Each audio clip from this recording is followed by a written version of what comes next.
The boys season 4 हमें समाज का वो अक्स दिखाने वाला है जिसे हम कहते हैं कि भाई दुनिया में हर चीज़ की ऑडियंस एग्जिस्ट करती है।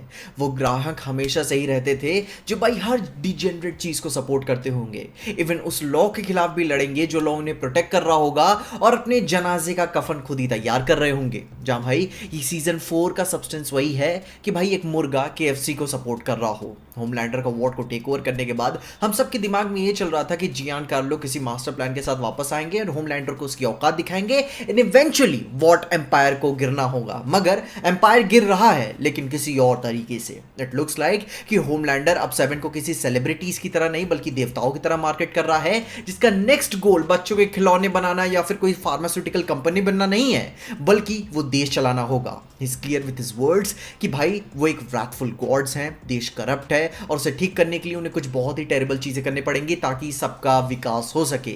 जिसको लेकर फिर बात यही आती है कि भाई उसे भी सपोर्ट करने वाले लोग हैं, जिसकी कहानियां पास्ट में हमने एक्समैन सीरीज में भी देखी हुई हैं कि इंसानों का डर रहता है कि वो सेकंड क्लास सिटीजन ही ना बन जाए। मगर भाई जो इंप्रेसिव कहानी अब तक की पूरे सुपर हीरो लोर में हमें देखने को मिली है वो है एलन मोर की मिरेकल मैन, जो कि भाई इन देवताओं की असल कहर के बारे में दर्शाते हैं कि अगर किसी शख्स के पास ऐसी ताकत हो तो जिंदगी किस हद तक डरावनी हो जाती है। लेकिन यही जो चीज अपने बॉयज तो नहीं करने देना चाहते। इस बार हमें जेफरी डीन मॉर्गन देखने को मिलेंगे, जेनवी के कुछ अच्छे पुराने कैरेक्टर्स वापस आएंगे, वीड अप एनिमल्स मिलेंगे जो कि भाई एक तरीके से सीरीज का मेटाफॉर भी वो प्ले करेगा कि कैसे जो प्रे एनिमल्स होते थे, जो कमजोर एनिमल्स होते थे, अगर उन्हें ऐसी पावर्स मिल जाए तो पूरा फूड चेन कैसे फक्ड अप हो जाता है। एंड भाई अपनी कपकेक फायर क्रैकर इस बार स्टारलाइटर्स के ऊपर हंटिंग सीजन खोल दे रही है, टीवी पे पब्लिकली बता रही है, जो कि भाई दर्शाता है कि वॉट फुल ऑन जा रहा है इस बार एक्स्ट्रा जुडिशियल किलिंग्स की थीम के ऊपर, जिसमें सिविलियंस मारे जाएंगे जिनका दोष क्या होगा कि वो स्टारलाइट को सपोर्ट कर रहे थे।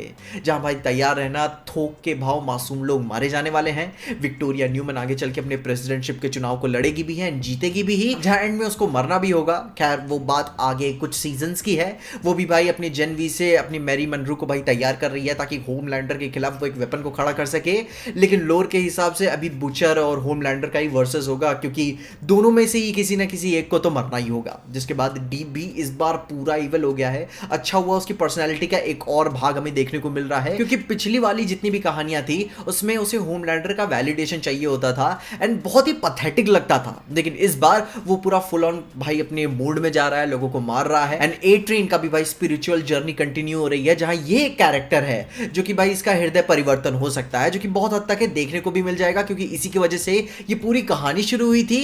एंड जैसे ही वो चेंज होगा ना, ये भी मारा चल जाएगा, क्योंकि भाई rest in peace Queen Maeve. And इन सबके बीच में सबसे इंपॉर्टेंट उम्मीद दी बॉयज को ये मिल चुकी है कि सुप्स को मारने वाला वायरस उन्हें मिल चुका है, जो कि भाई बुचर के हाथ लग गया है। एंड जैसे ही टीम डिसबैंड हो गई थी, इस बार फिर से सब एक साथ आएंगे एंड ये वायरस ही उन्हें एक साथ लाएगा कि we can end this once and for all. Butcher तो भाई बोल ही रहा है कि उसके पास टाइम कम बचा हुआ है, लेकिन हम सब जान रहे हैं कि बकचूदिया कर रहे हैं, वो बंदा जिंदा रहेगा, क्योंकि होमलैंडर और बुचर में से अगर कोई मरा तो सीरीज मर जाएगी। ऐसी कहानी है जहां पे भाई उस वायरस को अच्छी तरीके से स्टडी करने के लिए भाई वो बान में जाते हैं, क्योंकि भाई उनका पुराना वाला सीक्रेट हेडक्वार्टर्स नोआर के थ्रू भाई कॉम्प्रोमाइज हो चुका है। एंड नोआर भी भाई उसका भी क्लोन वाला मामला होगा, क्योंकि भाई एंड में वो होमलैंडर को कंट्रोल करने में काफी काम आएगा। एंड जिसने भाई कॉमिक्स को भाई थोड़ा जाना भी है तो ये बात जानते हैं कि भाई नोआर कॉमिक्स में होमलैंडर का ये एक अलग वर्जन है और एंड में उसकी बड़ी गंदी लेता है, जहां पे फाइनली ये फील हो रहा है कि we are in the end game. मगर एटलीस्ट वो अभी भी पूरी दी बॉयज फ्रेंचाइज को 2 से 3 या 4 सीजन खींच सकते हैं, क्योंकि यह सीजन जो है, जिस सीजन पे जिस पॉइंट पे अभी हम आके पहुंच चुके हैं, ये अब कोई सरकाजम वाला मोमेंट नहीं रहेगा, ना ही हमें कोई और भी ज्यादा मेटाफॉर्स देखने को मिलेगा, क्योंकि भाई we are going to see shit. अब जैसी भी चीजें होने वाली हैं वो मैच्योर उम्र, वो पीक पहुंच चुके हैं कि भाई अब यहां से जो होने वाला है वो जिंदगी में काफी ज्यादा हिट करेगा। जैसे आप आराम से कह सकते हो कि we are in the big leagues now. यहां से जो भी अब देखने को मिलेगा वो सीरीज को चांद तक नहीं तो शाम तक पहुंचा ही देगा। बाकी तुम अपने ओपिनियंस बताओ कि तुम्हें द बॉयज का ट्रेलर देख के कैसा लगा और सीजन 4 के बारे में तुम्हारे क्या ओपिनियंस हैं। एंड इन्हीं सारी बातों के साथ साथ मैंने डेडपूल एंड वुल्वरीन की नई थ्योरी वीडियो के ऊपर बात की है, जिसके भाई विलन को ऑलमोस्ट कंफर्म करते हुए भी मैंने कुछ थ्योरी बनाई हुई है, जिसको लेकर आप मेरी वाली वीडियो जरूर चेकआउट कर लेना, तुम्हें सारी इन्फॉर्मेशन मिल जाएगी।